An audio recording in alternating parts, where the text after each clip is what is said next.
Bonsoir, bonsoir, chers amis, comment allez-vous?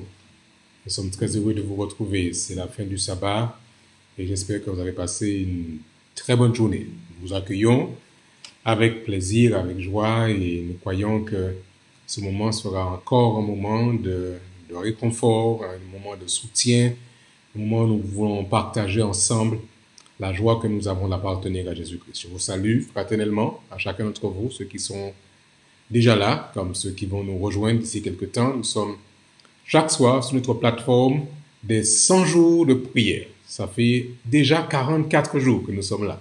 Ça fait vraiment plaisir de vous retrouver et nous croyons que notre Dieu a encore de grandes choses en réserve pour chacun d'entre nous. Nous saluons nos habitués qui sont là, comme ceux qui nous rejoignent, puisqu'aujourd'hui c'est sabbat, nous avons d'autres personnes qui sont là avec nous et nous sommes très contents que vous soyez là.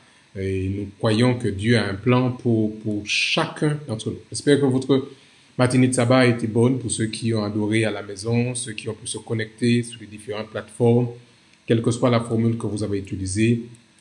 L'important, c'est de pouvoir passer du temps en la présence de Dieu, de pouvoir plonger dans l'Écriture sainte et d'y tirer source de réconfort, de soutien, d'espérance dans ces temps difficiles. Je vous rappelle les trois objectifs de ce programme des 100 jours de prière. Tout d'abord, nous rassembler pour intercéder afin que Dieu déverse son Saint-Esprit sur chacun d'entre nous. C'est le premier objectif qui a été proposé et nous croyons que nous adhérons tous à cet objectif. Le deuxième, c'est de pouvoir demander à Dieu par la prière de nous accorder un réveil personnel pour la mission. Et bien sûr, le troisième sujet de prière, il est de pouvoir demander à Dieu de pouvoir intervenir par rapport à cette épidémie qui fait ravage actuellement sur la terre, le fameux Covid-19. Et nous croyons que depuis le début, tout Seigneur a déjà commencé à se manifester par la guérison d'hommes et de femmes qui se sont tournés vers le Seigneur. Maintenant, nous voulons ce soir prier, comme nous le faisons chaque soir. Je voudrais vous inviter à vous joindre avec moi dans un court moment de prière avant de pouvoir ouvrir le Saint-Livre et découvrir ce que Dieu a en réserve pour chacun d'entre nous. Voulez-vous prier avec moi, chers amis? Nous croyons, Seigneur, que tu es avec nous par ton Esprit Saint, que tu es présent. Nous sommes encore pour beaucoup dans le temps du sabbat. Et nous voulons te remercier de ce moment que nous avons pu passer depuis ce matin jusqu'à cet instant, en ta présence et des bénédictions nombreuses que tu déverses sur ton peuple, sur tes enfants. Continue, Seigneur, à guider ce moment, à le protéger toi-même, que tous ceux qui nous rejoignent puissent en bénéficier et qu'ils en tirent un bienfait dans leur cheminement avec toi. Je t'ai prié, Père, au nom de Jésus et pour ta gloire. Amen. Encore bienvenue à chacun d'entre vous, à tous nos amis et nos fidèles, Carmen, Charles, Alain, Gisèle, la famille Sambou qui est là avec nous, Marinelli, Françoise, Papy, Nadiège, et tous les autres qui sont connectés, William. Nous souhaitons aussi la bienvenue à ceux qui sont ici à Dakar, ceux qui sont dans le sud, à Niagis, à Ziguinchor, à Sédiou, à chacun d'entre vous, à Kolda. Merci encore de ce que vous accordez votre soutien à ceux qui sont à Saint-Louis et dans le Grand Nord, quel que soit là où vous êtes, en France, aux Antilles françaises, en Haïti. Nous voulons vraiment que Dieu puisse être présent parmi nous dans ce moment de partage. Ce soir, le texte que nous propose Pasteur Ron Closet est tiré de l'évangile selon Jean. Jean chapitre 17, et le verset pour ce soir, c'est le verset 3. Jean 17, verset 3. Pour ceux qui sont familiers du texte sacré, le chapitre 17 de Jean, c'est un chapitre assez important. Dans le contexte, vous vous rappelez sans doute, Jésus passe du temps dans la chambre haute avec ses disciples, juste avant de faire face à la crucifixion, à Gethsémani, avant d'être immolé pour nous. Donc il va partager avec ses disciples, on dirait, son dernier discours, ses dernières paroles. Ce sont les paroles d'un mourant. Et vous comprenez bien que les paroles dans ce chapitre, que dans toute la section, depuis le chapitre 16 et le chapitre 17, sont des paroles qui sont très, très fortes, très, très, très lourdes en informations que le Christ voulait partager avec ses disciples ce jour-là, et des paroles qui nous sont parvenues jusqu'à nous. Jean nous rappelle, nous ramène j'allais dire presque ce YouTube du sermon de Jésus et nous recevons de sa part des informations qui sont très importantes. Et le verset 3 du chapitre 17 dit ce qui suit. Phrase vraiment très importante. Or, la vie éternelle, c'est qu'ils te connaissent, toi, le seul vrai Dieu, et celui que tu as envoyé. Alors vous vous rappelez bien qu'à ce moment-là, Jésus est en train de prier. Il lève les yeux vers le ciel et il s'adresse à son Père. Parce que le moment est lourd et il a besoin de tout le réconfort possible. Donc il avait commencé à prier depuis le premier verset du chapitre. Père, l'heure est venue, glorifie ton Fils afin que ton Fils te glorifie. Selon que tu as donné pouvoir sur toute chair, afin qu'il accorde la vie éternelle à tous ceux que tu lui as donnés. Donc le thème de la vie éternelle est essentiel dans la démarche de Jésus-Christ. Et quand il lève les yeux vers le ciel et qu'il parle à son Père, il lui dit, écoute Père, la vie éternelle, c'est qu'ils te connaissent, toi, le seul vrai Dieu, et celui que tu as envoyé, Jésus-Christ.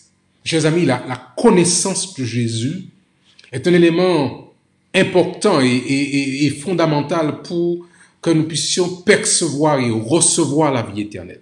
Et ce qu'il dit, et ce soir, est vraiment important pour nous. Celui qui connaît Dieu, qui a cette connaissance, pas purement intellectuelle, mais une connaissance personnelle, un vécu avec Dieu. La vie éternelle, c'est qu'il te connaisse, toi, le seul vrai Dieu, et bien sûr celui que tu as envoyé, Jésus-Christ. Chers amis, Christ est venu pour révéler Dieu. Et le monde doit pouvoir, au travers de Jésus-Christ, découvrir qui est Dieu. Un Dieu d'amour, un Dieu plein de miséricorde, un Dieu plein de tendresse et de compassion. Les épaisses ténèbres avec lesquelles Satan s'est efforcé d'envelopper le trône de la déité ont été balayées par le Rédempteur du monde. Et le Père a de nouveau été manifesté aux hommes comme étant la lumière de la vie. Voici le commentaire qu'Ellen White fait sur cette portion de la parole du Seigneur. La vie éternelle ne consiste pas simplement, chers amis, à vivre éternellement, mais la vie éternelle, c'est l'approfondissement continu d'une relation amoureuse avec Dieu. C'est vraiment une relation forte. Et nous avons besoin, pendant ces 5 jours, justement, pendant ces 100 jours, nous voulons renouveler cette relation d'amour, ce lien qui nous unit, ce temps que nous passons avec la personne aimée. Je suis tellement heureux que nous ayons ces 100 jours de prière qui nous donnent l'occasion de pouvoir renouveler ce lien qui nous unit à Christ. Vous savez, parfois, beaucoup de personnes pensent connaître Christ, pensent aimer le Christ, mais se trouvent loin de lui. Nous aimerions vraiment, pendant ces 100 jours qui sont devant nous, les jours qui restent, tout au moins, continuer à faire une expérience nouvelle avec Jésus-Christ. Pourquoi ne pas commencer l'éternité aujourd'hui? Parce que souvent, on attend de commencer l'éternité au retour de Jésus. Or, il nous dit que la vie éternelle, c'est qu'il te connaisse maintenant. C'est-à-dire que si nous connaissons Jésus-Christ dans cette connaissance personnelle, la vie éternelle commence maintenant. Elle commence aujourd'hui, pas demain. Donc, pourquoi ne pas commencer la vie éternelle aujourd'hui, une perspective différente sur la vie, en demandant à Jésus de se révéler plus intimement à chacun d'entre nous. Et c'est pourquoi ces 100 jours de prière sont aussi importants. Parce qu'au travers de la prière, au travers de l'étude de la parole du Seigneur, nous découvrons le véritable amour de Jésus. Nous découvrons ce que l'adversaire a voulu voiler à notre face. Il a voulu nous faire croire que le Christ était l'auteur du mal. Certains veulent même jusqu'encore dire aujourd'hui que Dieu est la cause de ce que nous vivons, ce virus aujourd'hui. Or, nous découvrons, chers amis, que Dieu a un plan beaucoup plus grand, beaucoup plus fantastique, beaucoup plus merveilleux pour chacun d'entre nous. Il suffit que nous puissions simplement prendre le temps maintenant de cheminer avec lui, de partager ce qu'il a de meilleur avec chacun d'entre nous. Ce soir, nous voulons déjà commencer à partager avec vous des sujets de louange. Je prends quelques-uns qui nous ont été proposés par la conférence générale. Il y a par exemple Thierry qui dit « Je partage les 100 jours de prière avec 90 autres de mes amis. J'ai également pu partager le livre Tragédie des siècles avec plusieurs de mes contacts. » Une autre personne qui s'appelle Gloria qui dit « Dieu nous a bénis d'avoir pu gérer notre programme de distribution de nourriture malgré cette pandémie. » Et je pourrais dire aussi, nous ici au Sénégal, comment nous pouvons louer Dieu de ce qu'il a permis que cette plateforme nous connecte et que des hommes, des femmes se rassemblent pour pouvoir parler de ce que Dieu fait. Avec ceux qui sont connectés, avec Françoise, avec Marinelli, avec Jean, avec Gisèle, nous pouvons dire que nous louons Dieu de ce qu'il nous rassemble en ce jour. Avec Alain, avec Charles et Carole, avec Carmen, avec Claudia, avec Gisèle et tous les autres qui sont là, nous pouvons dire que ces 100 jours de prière sont véritablement une bénédiction du Seigneur. Alors ce soir, puisque nous allons commencer une nouvelle semaine, nous voulons prendre le temps de prier. Confier à Dieu cette semaine, nous confier à lui présenter ceux et celles qui sont atteints par ce virus du Covid-19 pour que Dieu puisse continuer à restaurer leur santé et prier pour que Dieu continue à nous accompagner. Nous voulons prier en particulier pour les habitants des îles Fidji et Vanuatu qui ont été fortement touchés par le dernier cyclone qui a ravagé cette région. Nous voulons aussi penser, et c'est cette recommandation que nous fait la conférence générale, prier pour les établissements scolaires, établissements d'enseignement au travers du monde. Et la recommandation, c'est que nous puissions prier pour qu'ils soient en mesure de trouver des moyens afin de dispenser une éducation chrétienne à travers des cours en ligne et par toutes les autres méthodes possibles. Ici, au Sénégal, nous avons une petite école qui, elle, reçoit de plein fouet les conséquences de cette épidémie, puisque l'école est actuellement en cessation de paiement et que nos enseignants, hélas, se retrouvent sans salaire ce mois-ci. Nous voulons prier pour que Dieu, là encore, ouvre les portes et que nous puissions trouver un accompagnement, une aide pour que nos enseignants puissent avoir de quoi subvenir à leurs besoins, mais surtout que dès que l'école sera réouverte, que nous puissions continuer à transmettre une formation, un message de qualité, une éducation chrétienne où des hommes et des femmes, où des enfants en particulier, découvrent Jésus, celui qui est la vie et celui qui accorde la vie éternelle. Nous voulons prier ce soir.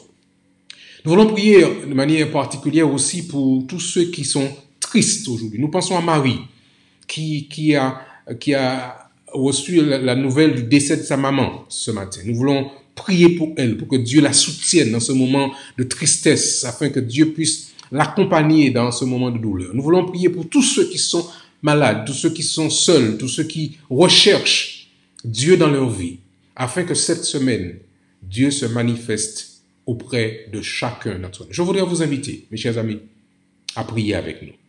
Quel que soit là où vous êtes, si vous pouvez vous joindre à nous dans ce moment de prière, vous pouvez vous-même faire monter à Dieu votre prière et nous allons ensemble faire monter ce bouquet à notre Dieu par la prière et il saura, parce qu'il est un Dieu qui est fidèle, déverser sur chacun d'entre nous ses bénédictions nombreuses et nous accorder sa grâce pendant la semaine qui commence. Je vous invite, chers amis, à prier avec nous en cet instant. Père Céleste, nous voulons te dire merci pour cette journée de sabbat que tu nous as accordée. Un jour spécial, un jour différent. Et même si beaucoup sont en confinement, c'est un jour spécial. Et nous sommes heureux d'avoir pu passer ce temps en ta présence. Alors que nous nous apprêtons, Seigneur, à commencer une nouvelle semaine, nous voulons te la confier. Nous ne savons pas ce qu'elle nous réserve, mais nous savons que avec toi, nous pouvons avancer sans crainte. Nous te confions, Seigneur, nos frères et sœurs dans la région des îles Fidji et Vanuatu qui ont été visitées par un ouragan qui a fait beaucoup de dégâts. Réconforte et aide nos frères et sœurs, nos amis, la population en général, afin qu'elle puisse se relever de cet ouragan. Nous voulons, Seigneur, te confier ceux et celles qui sont encore affectés par la maladie du Covid-19, ce virus Seigneur, guéris, restaure ceux et celles qui sont encore atteints par cette maladie. Que tu sois avec l'équipe des soignants, avec toutes les autorités qui mettent en place des formules, des stratégies pour un retour à une activité. Seigneur, encore accorde ta grâce et ta sagesse aux uns et aux autres.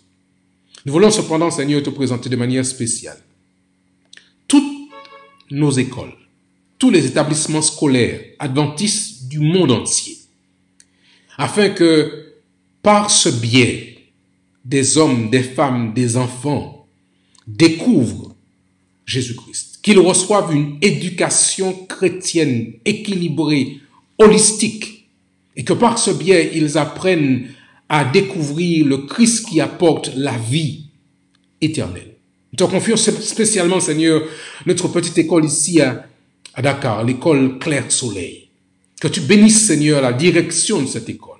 Que tu sois avec chaque enseignant, avec chaque parent d'élèves, avec chaque élève qui fréquente cette école.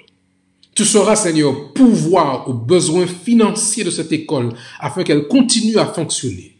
Nous avons une construction qui est à l'arrêt, mais nous croyons, Seigneur, que là encore, tu sauras nous aider à trouver les ressources nécessaires afin que ces travaux soient achevés et que l'école puisse finalement entrer dans ces nouveaux bâtiments.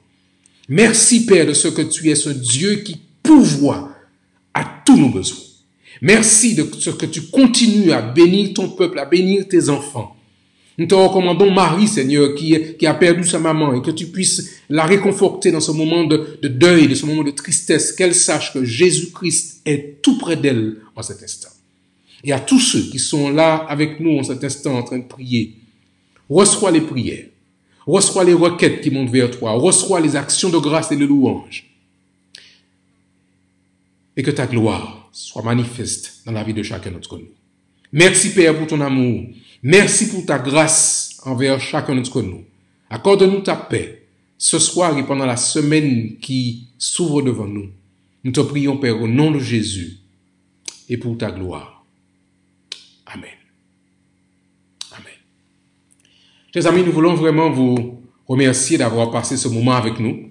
Nous croyons qu'il a été bénéfique, qu'il vous a été d'un secours, d'un réconfort. Nous vous souhaitons à chacun une très bonne semaine en Jésus. Que Dieu vous accorde ses grâces, qu'il vous accorde sa paix. Je vous rappelle notre adresse email, missionsenec7@gmail.com. Vous pouvez partager avec nous aussi vos sujets de joie, vos sujets de louange, vos sujets de célébration, mais aussi bien sûr vos prières et vos requêtes. Et nous nous ferons un plaisir de pouvoir partager avec le grand groupe et les présenter à Dieu. Bonsoir à tous, chers amis.